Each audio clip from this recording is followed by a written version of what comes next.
7월 24일 수요일 새벽입니다. 오늘 같이 기도하실 말씀은 예레미야 37장 1절에서 10절입니다. 그 중에 1절 말씀, 요시야의 아들 시드기야가 여호야김의 아들 고니야의 뒤를 이어 왕이 되었으니 이는 바벨론의 느부갓네살 왕이 그를 유다 땅의 왕으로 삼음이었더라. 아멘. 오늘 말씀은 유다 나라 멸망하기 직전 또는 멸망 당시 상황을 배경으로 하는 말씀입니다. 앞에서 하나님의 말씀이 기록된 두루마리를 태웠던 왕이죠. 여호야김 다음으로 그의 아들인 여호야긴이 이 왕의 자리를 이었습니다. 그러나 곧바로 바벨론으로 잡혀가고 여호야김의 아들이 아닌 그 긴의 삼촌인 시드기야가 왕으로 세워졌습니다. 그러나 그도 그 나라가 멸망하는 직전에 있음에도 불구하고 끝까지 하나님을 찾거나 의지하지 않고 믿음으로 살지 못하고 결국은 나라를 잃고 말지요. 우리가 오늘 말씀으로 멸망 당시 마지막 왕인 시드기야를 보며 어떻게 해야 믿음으로 살며 하나님 앞에서 온전한 백성으로 살아갈 수 있는지 이런 것을 살펴보시고 같이 기도하면 되겠습니다. 먼저는 인본주의가 아니라 신본주의로 살아야 생명의 길이 있습니다. 1절에 보시면 요시야의 아들 시드기야가 여호야김의 아들 고니야의 뒤를 이어 왕이 되었으니 이는 바벨론의 느부갓네살 왕이 그를 유다 땅의 왕으로 삼음이었더라. 마지막 왕으로 등장하는 시드기야는 하나님이 세우고 기름 부으시고 인정하는 왕이 아니라 바벨론 왕이 세운 왕이다. 힘있는 사람이 세운 왕이라는 것이죠. 그 앞에서 두루마리를 불태웠던 여호야김이 그의 뒤를 이어서 그의 아들을 왕으로 세웠습니다. 여호야긴이었죠. 그런데 곧바로 석 달 만에 바벨론으로 사로잡히고 말았습니다. 그 바벨론이 이제 열국의 강자이니까요. 그래서 그 왕을 포로로 잡아가고 그들이 원하는 그들 입맛에 맞는 사람을 왕으로 세웠는데 그가 바로 마지막 왕인 시드기야인 거죠. 결국은 여호야김이나 여호야긴이나 시드기야나 나라가 망할 때 그들은 하나님의 택함을 받고 기름 부으심을 받아서 왕으로 대신 통치하는 사람들이 아니라 다른 나라인 열강의 중에 하나인 바벨론이 세운 사람이 세운 왕이었습니다. 그러니 이런 사람들은 사람에게 의존하고 인본주의로 생각할 수밖에 없죠. 결국은 하나님과 멀어질 수밖에 없습니다.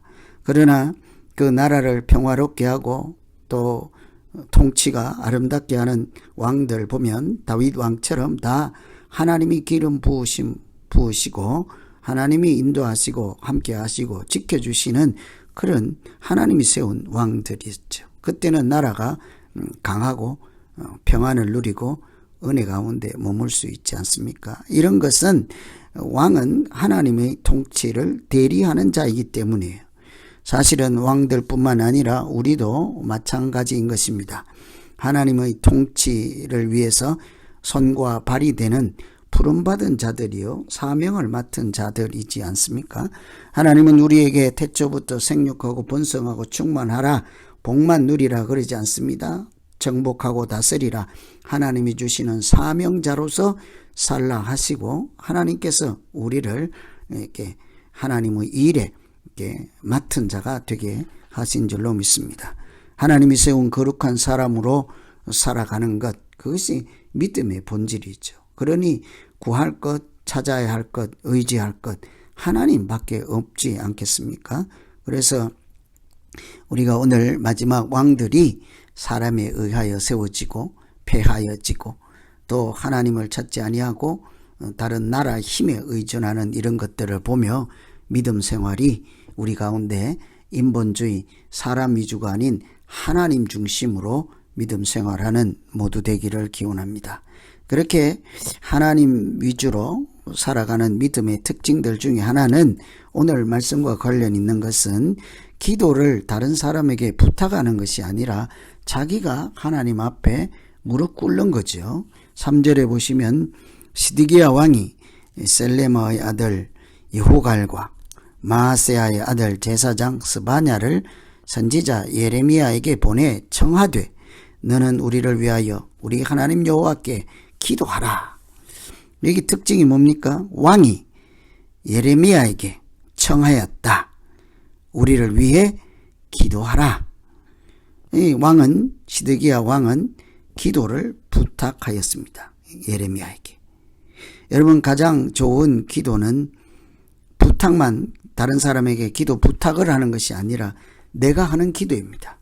유창하지 않고 잘할지 못하도 내가 하나님 앞에 엎드리고 하나님 앞에 무릎 꿇고 하나님을 바라보는 그 시간, 그 자체, 그 마음이 기도이지요. 그런데 간혹 다른 사람에게 기도 부탁만 열심히 합니다. 그리고 정작 자기는 기도하지 않습니다. 위기를 당할 때 이 마지막 왕인 시드기야는 부랴부랴 사람들을 보내서 예레미야에게 청하였습니다. 무엇을 청합니까? 하나님께 기도해달라. 자기는 하나님 말씀 앞에 무릎 꿇지 않습니다. 하나님의 말씀에 중심을, 무게를 두지 않습니다.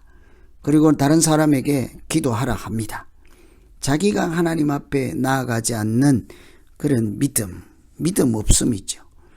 여러분, 히스기야 왕은 자기가 얼마나 하나님 앞에 무릎 꿇고 기도합니까? 선지자의 말이라고 하면 자기 모든 것을 내려놓고 그 말에 청종하고 협력하였습니다. 마음에 새겼습니다. 그러니 히스기야는 하나님 의존하는 인본주의가 아니라 신본주의 왕이었죠.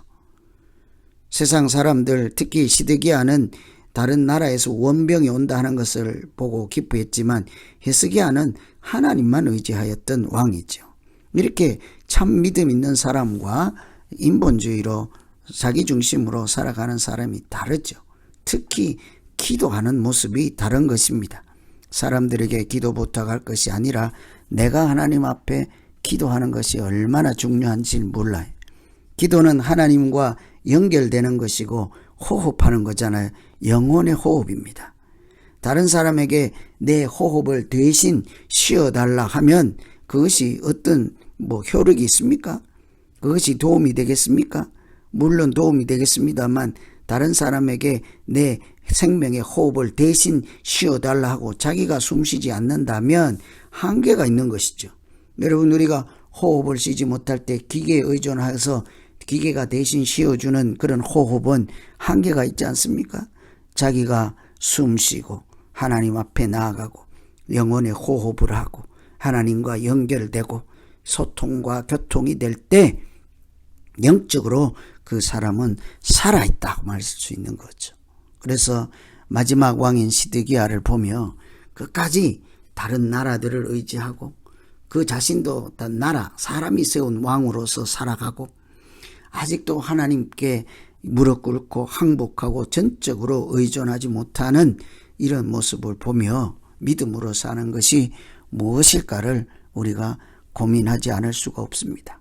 기도를 부탁만 할 것이 아니라 자기가 하나님 앞에 두 손 두 발 다 들고 항복하고 모든 것 내려놓고 지금이라도 하나님을 의지하면 하나님은 틀림없이 생명의 길을 열어주실 것입니다. 오늘 우리가 살아가는 하루도 하나님과 동행하는 날 되시고 하나님 바라보는 날 되게 하시고 하나님이 함께 하셔서 인도하시는 날이 되기를 기원합니다. 같이 기도하겠습니다. 하나님 아버지, 하나님께서 사람 중심으로 살아가는 그 시대를 이렇게 불쌍히 여기시고 지금 당장은 징계를 받게 하시지만 그런 사람들까지 하나님께서 끝까지 말씀으로 붙잡고 계시고 살아갈 길을 제시하였으나 그들은 듣지 아니하였습니다. 하나님, 우리가 어떤 형편에서도 하나님 말씀 듣는 것이 가장 첫 번째 일임을 우리로 깨닫게 하여 주시옵소서. 그래서 나 중심, 사람 중심으로 생각하지 않게 하시고 하나님 중심으로 하나님의 자녀로서 생각하고 행동하며 살아가는 하루 되게 하여 주시옵소서. 누군가에게 기도를 부탁할 것이 아니라 내가 하나님 앞에 전심으로 나아가게 하여 주시고 두 손 두 발 다 들고 모든 것 내려놓고 전적으로 하나님 의존하는 믿음 생활 되게 하여 주시옵소서. 그 가운데 하나님이 역사하시고 살아계신 소망의 하루가 되게 하여 주시옵소서.